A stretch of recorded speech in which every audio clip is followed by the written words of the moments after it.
আপনাদের সকলকে স্বাগত জানাই চ্যানেল রূপা মুখার্জি বেঙ্গলিতে। আমরা যেহেতু টেট পরীক্ষা প্রস্তুতি নিচ্ছি প্রাইমারি, আপার প্রাইমারি এবং সিটেটের, তাই সেক্ষেত্রে আমাদের একটু ইংলিশ জেনে নেওয়াটা জরুরি। কেননা প্রথম ও দ্বিতীয় ল্যাঙ্গুয়েজ হিসেবের মধ্যে কোনো একটিতে কিন্তু আমাদের ইংলিশ বেছে নিতে হয়। তো যেহেতু সিটেটের সম্পূর্ণ পরীক্ষা পদ্ধতি আর কোয়েশ্চেন প্যাটার্ন ফলো করে আমাদের ওয়েস্ট বেঙ্গল যে টেট হয় সেটি হবে, সেই কারণে আমাদের একটু ইংরেজি জেনে রাখাটা সত্যিই খুব জরুরি।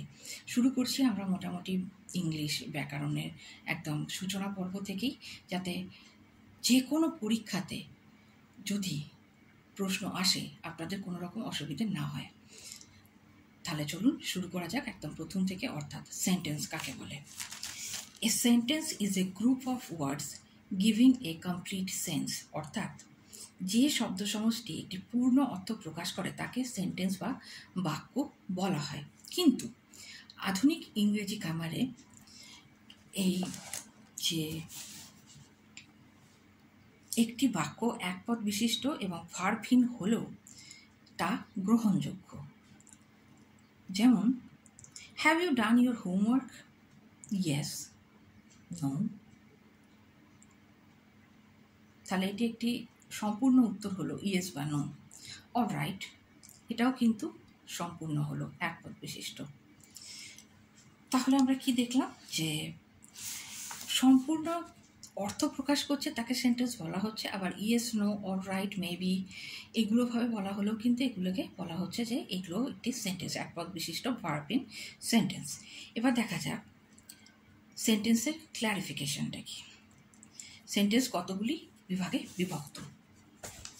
Sentence may be divided into five classes, each of which may be further subdivided into two. Affirmative, that means yes অর্থাৎ হ্যাঁ বাচক। Negative, that means denying something, no, না বাচক। তাহলে চলুন শুরু করা যাক। Assertive বা declarative অর্থাৎ সাধারণ বর্ণনাত্মক বাক্য।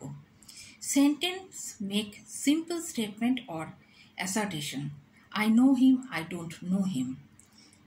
Yes, no, certainly, impossible, etc. এগুলি সবই অ্যাসার্টিভ বা ডিক্লারেটিভ সেন্টেন্সের অন্তর্গত উদাহরণ।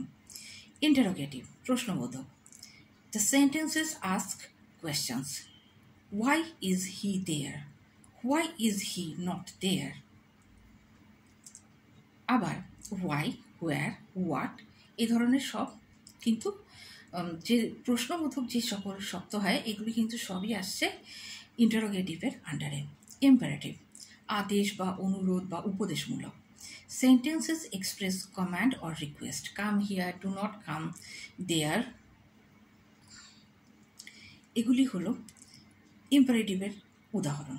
অপটেটিভ, ইচ্ছাবোধক। Sentence express a wish. May he long live, may God bless you. Exclamatory, আবেগসূচক।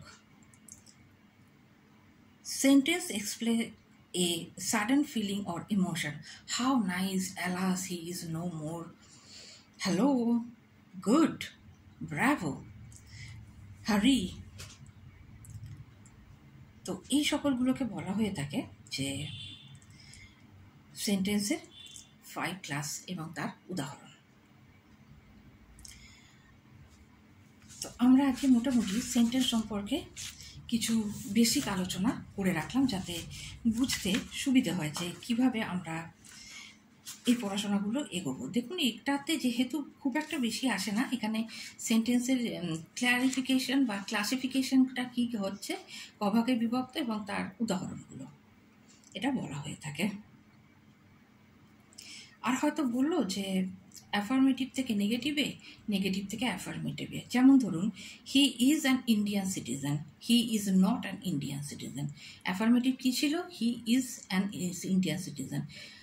আর নেগেটিভে কী হলো? He is not an Indian citizen. Not হয়ে থাকে। এবার ইম্পারেটিভ সেন্টেন্সে কখনো কখনো সাবজেক্ট বা কর্তা উচ্চ থাকে। রিড দ্য বুক, হু আমরা জানি না। Write a letter, shut the door, give me a glass of water, come here, go there, walk to the door, run across the field, এগুলি সবই কিন্তু হচ্ছে সাবজেক্ট বা কর্তা উজ্জ্বল সেন্টেন্স। এছাড়া থাকে অ্যাসার্টিভ টু ইন্টারোগেটিভ, যেমন Bimal is your brother, is Bimal your brother? He has got a bad tooth, has he got a bad tooth? তো এই ধরনের আমরা অ্যাসার্টিভ থেকে ইন্টারোগেটিভে পরিবর্তন করে থাকি।